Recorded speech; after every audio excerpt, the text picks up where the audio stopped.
I see. Mr. DeSantis. Thank you, Mr. Chairman.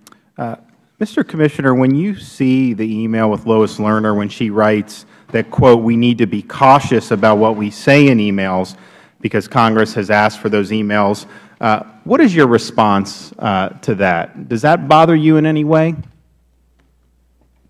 I don't know the background in which she wrote that, so my sense is that she was not cautious. She said, I was cautioning about them, and we had several occasions where they asked for them, and we need to be cautious because they're actually going to be searchable. And so yeah, right. So, you know, we have a duty on behalf of the American people to exercise oversight over the executive branch, and she does not want to be subject to that oversight. So I think a lot of Americans would look at that. I think they'd be concerned that she would try to conduct her business in a way that was not on the up and up. And so I just, as the Commissioner, you weren't here at this time. This doesn't reflect on you what she wrote. But I do want to know now, is this something that you would be comfortable with if this is how high officials underneath your command behave themselves? All I would note, as I say, you make a good point. I'm not here to defend Lois Lerner. I've never met her. She doesn't work at the IRS anymore. All I would note is that she composed 43,000 emails, all of which at some point you will get very soon. All of them have already been done. But what she's done is fine. I'm asking you, what does this make you feel? Are you comfortable that high Federal officials are talking about this, are conducting themselves in this way? Is that good or not? My view is that records should be kept. Email conversation should be preserved. We need a better email retrievable system and a better system of record. So you don't think the people who work for you at the IRS should change the way they conduct their business for the purpose of evading congressional oversight? Are you on the record as saying you agree with that statement? I am on the record of saying nobody in this organization, any Federal organization, should do anything to evade oversight. I spent 4 years working in the Senate.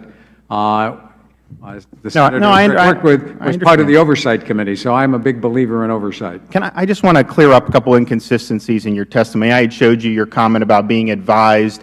You initially had said you weren't advised. Then I referred back to that. Then I think you've clarified that to say you were not necessarily advised by somebody in the administration. It was that the document producers advised you that it would be better to turn it all over at once. So is that how you reconcile those statements? I'm sorry. No. I was not advised by anyone. It was my decision that the best way to proceed once we knew there was a difficulty was to find out the full context so we could make a complete report. I was not advised by anyone to do that inside the IRS or outside. So you just misspoke in your testimony last? So you misspoke in the video clip we played when you said you were advised?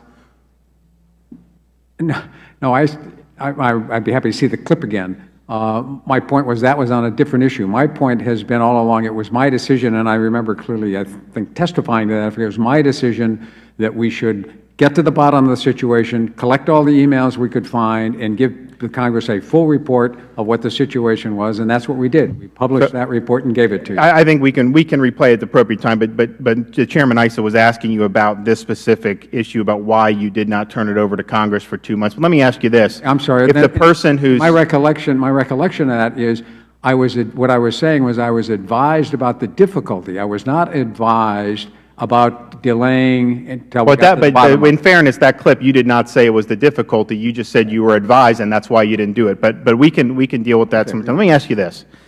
If the person who's currently in Lois Lerner's position wrote that email saying that, look, Congress looks for these things. We need to be careful what we say over email. Let's maybe use this other system if that's not true. Would that be something that you would be comfortable with if that individual who's in charge of this division right now were conducting themselves in that fashion?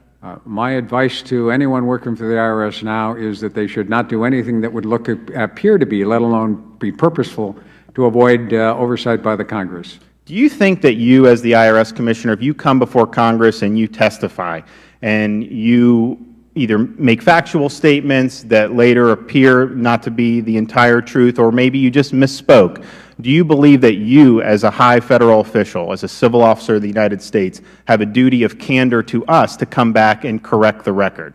I do. I don't know of any misstatements I've made, but I would agree totally with you. If there is an inconsistency or misstatement, I should come back. As I said, I appreciated the the Chairman's letter to me giving me a chance to reconsider, and I reconsidered and thought that my statement was fine as stated. But I don't know of any problems, but I do think in all candor, if someone has found an issue, I'm happy to come back and explain it or discuss it further. As I told the Chairman, I would stand by, and I do stand by my testimony, but if I can provide clarification, I'm happy to do that. Yield back.